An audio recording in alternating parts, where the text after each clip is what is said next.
Good morning, good afternoon, and good evening to you watching me. Wherever you're watching me from, I salute you because you have been part of this show from day one, and we keep moving as a team.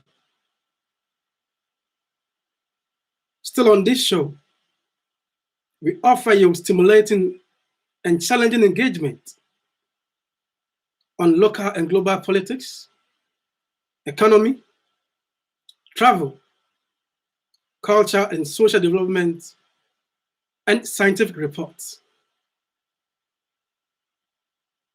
On this show again, we engage leaders and professionals, academics, for mentoring and decision making. Remember that this show embraces diversity and integration and encourages viewers that value self-expression. Let's think aloud as a people. Let's voice out. Let's have a vulnerable voice seeking justice, seeking restoration of our land. Let's have a final voice calling for the success of Ghana, a success that we can share with the world. Let's tell our story as a nation and as a people. Let's talk because your voice matters. I am your host. I'm Charles Opoku. Today, I discuss with you something shocking, very, very shocking. And we touch a bit of the 2021 budget statement that was presented in Parliament. But before I tell you what is shocking, are you aware that climate change is a topical issue now? Here is the case: a nation like Ghana does not consider it so important.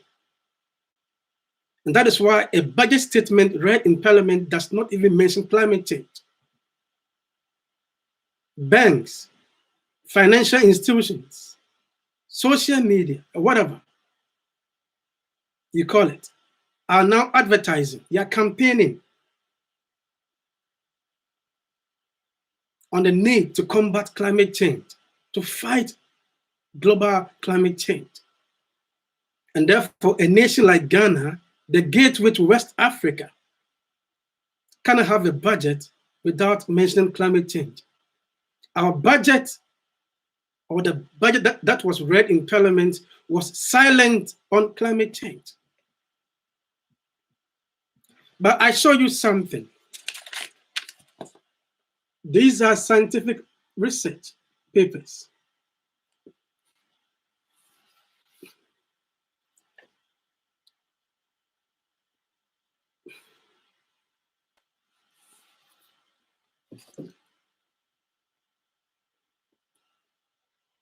Dear viewer, these papers that I just showed you all point to the fact that climate change would threaten Ghana's growth because agriculture contributes so much to our GDP. In the budget statement, the finance minister made projections about agriculture to grow at a certain pace. Dear viewer, that will not happen because climate change is the problem here.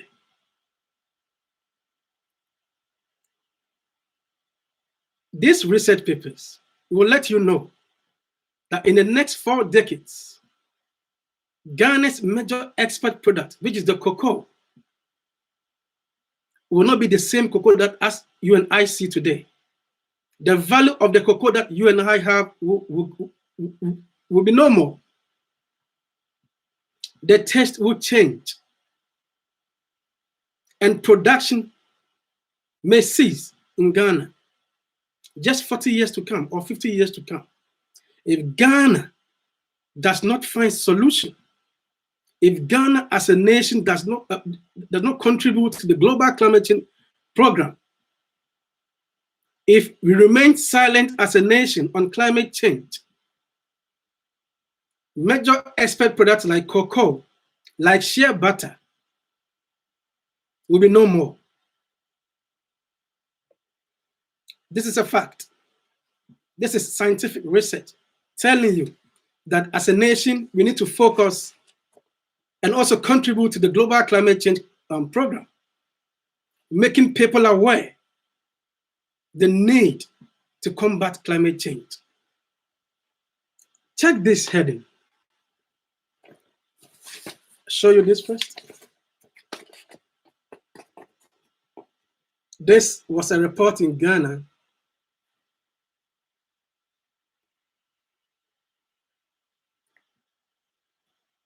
The agricultural minister telling Ghanaians that Ghana must import maize.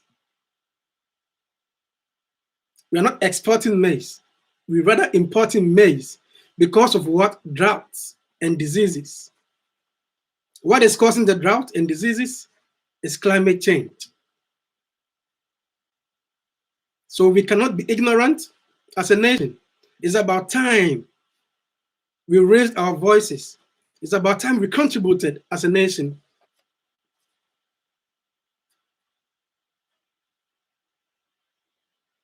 when it comes to climate change and its effects.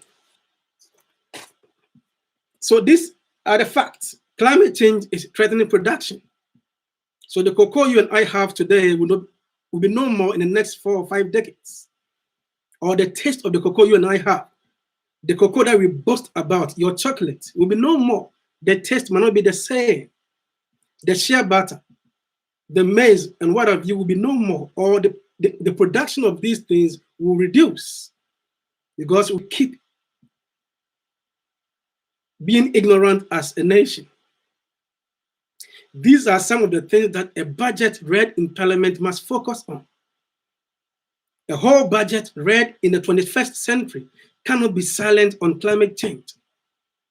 So we send this message to whoever is in charge in the environment ministry, in the finance ministry, to always remember when it comes to matters of climate change. Before I even tell you what is so shocking, are you aware that as a nation, we still do not know how much we spend on the informal sector or how much is lost to the informal sector and how much is gained from the informal sector? It's about time the budget we read in Parliament tells us how much we earn from the informal sector. It's not about taxes every day. It's about how people also live good lives. It's about how we raise the standard of living of the people.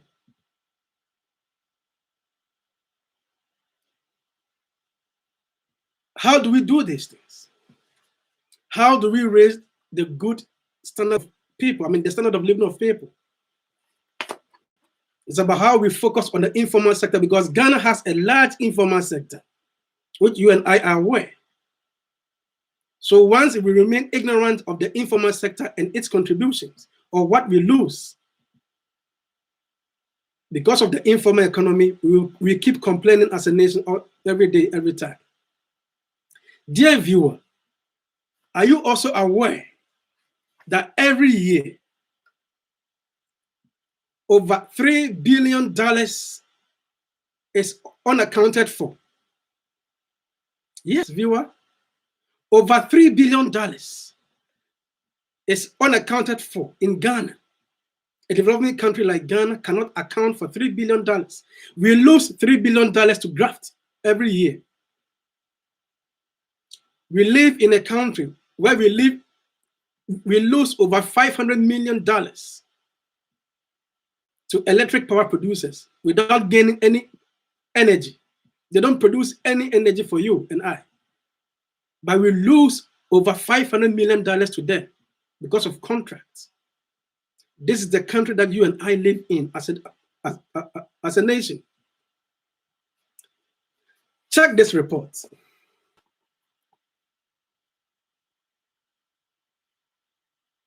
This is a report by the Organized Crime and Corruption Reporting Project. Organized Crime and Corruption Reporting Project.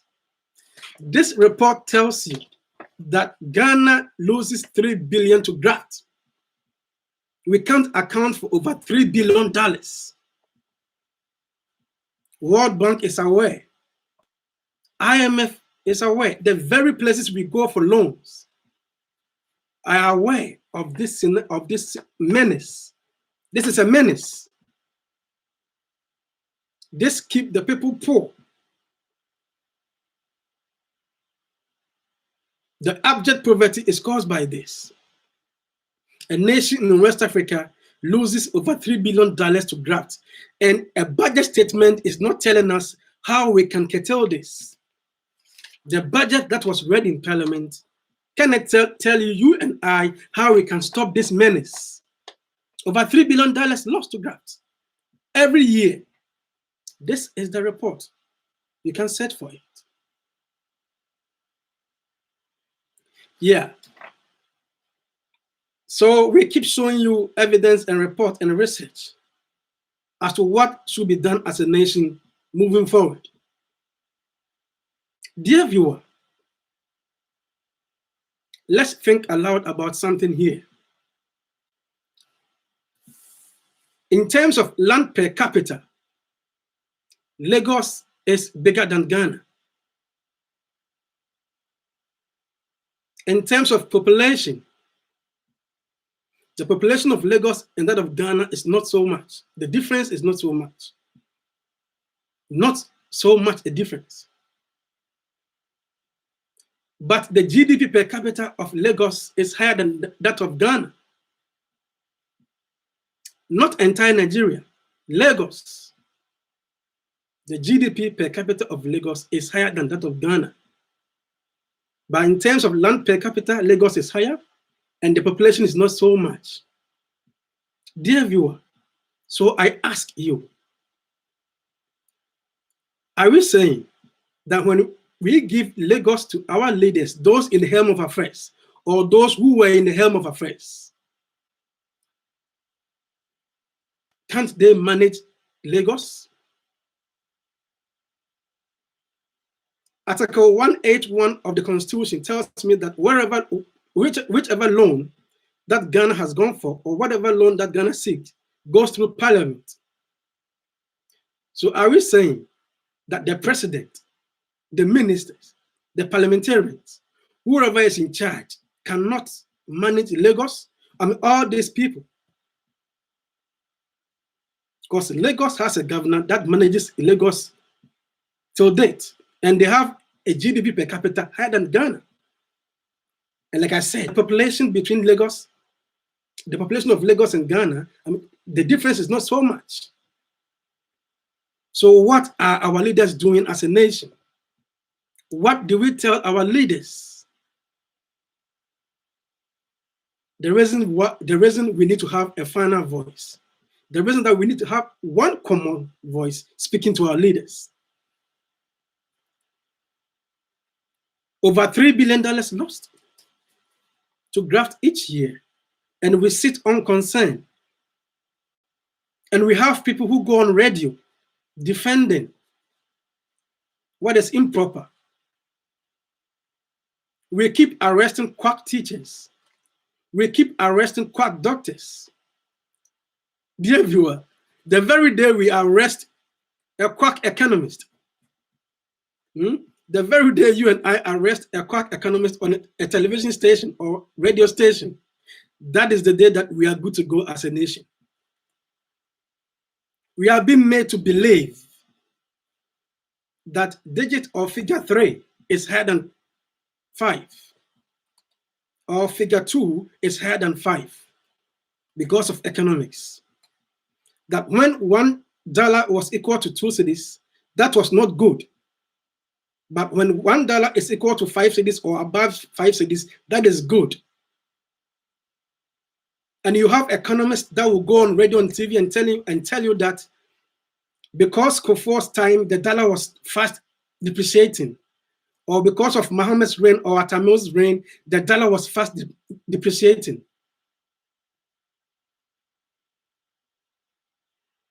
That was bad. But today's era is good because dollar cedi ratio is not the best, but because the cedi is stabilized. Because the cedi has been stabilized for quite a long time, is better than when the dollar was equal to 1 cedi, or where $1 was equal to 2 cedis. This is what you and I are being made to believe. And we send young guys to radio stations and television stations to defend this menace. Tell Mr. Economist to bring $1 or to make $1 equals 1 cedi, or to make $1 equals 2 cedis, and let's see how Ghana will be. 2 or 3 or 1 is always lesser than 5. This is what you and I know. This is a Ghanaian voice. Let's arrest a quack doctor.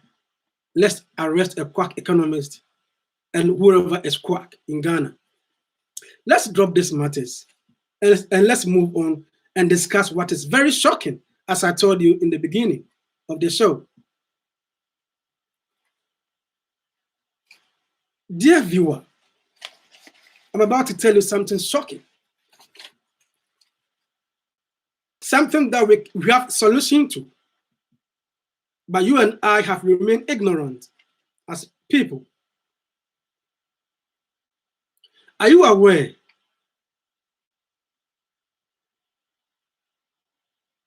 that many Ghanaians will die before age 64? This is not a prophecy,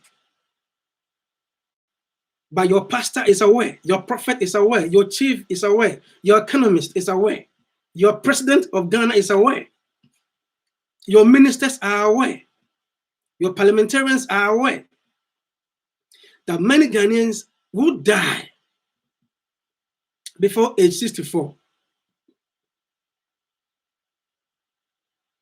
This is the life expectancy of Ghana. The lifespan of a Ghanaian should not be above 64. UNICEF, UNESCO, IMF, World Bank are aware of this story. This is something that does not need Florida water. This issue does not need any anointing oil. To make sure that Ghanaians live beyond 64 years, to make sure that many Ghanaians do not die before age 64, we simply need to provide good healthcare systems, provide quality education. The infrastructure needs to be improved. We've made our roads in such a way that we just want to experience head-on collision. So people die on our roads before age 64. Infectious diseases all over. Our leaders are aware of these statistics and they sit unconcerned. Like I said, we don't need any anointing oil to rescue this. Not Florida water. We don't need too much shouting. Let's tell our leaders that the life expectancy of Ghana is 64 years. And if you want more Ghanaians to live above age 64, we need to improve upon our infrastructure, provide good roads. We need to provide quality education to the people. There should be good healthcare systems. If good is the lesser word or anything we can use, say better healthcare systems in Ghana. When we do this, we will have more Ghanaians that will live above age 64. The expected age length of life is 64 for the Ghanaian. The expected average length of life is 64. This is very shocking. Something that you and I need to have a final voice. Let's come together because your voice matters. Your uncle, your mom, your sister, your father died or will die not because of the height or the skin color, not just because of the demography, but we lack good healthcare systems. We lack the infrastructure. Education is poor. We have infectious diseases in the country. That is why your father or mother or siblings, your uncle, your wife or your husband will die before age 64. This is the reality. Something that we need to tackle quickly as a nation. Do not let us sit unconcerned as Ghanaians.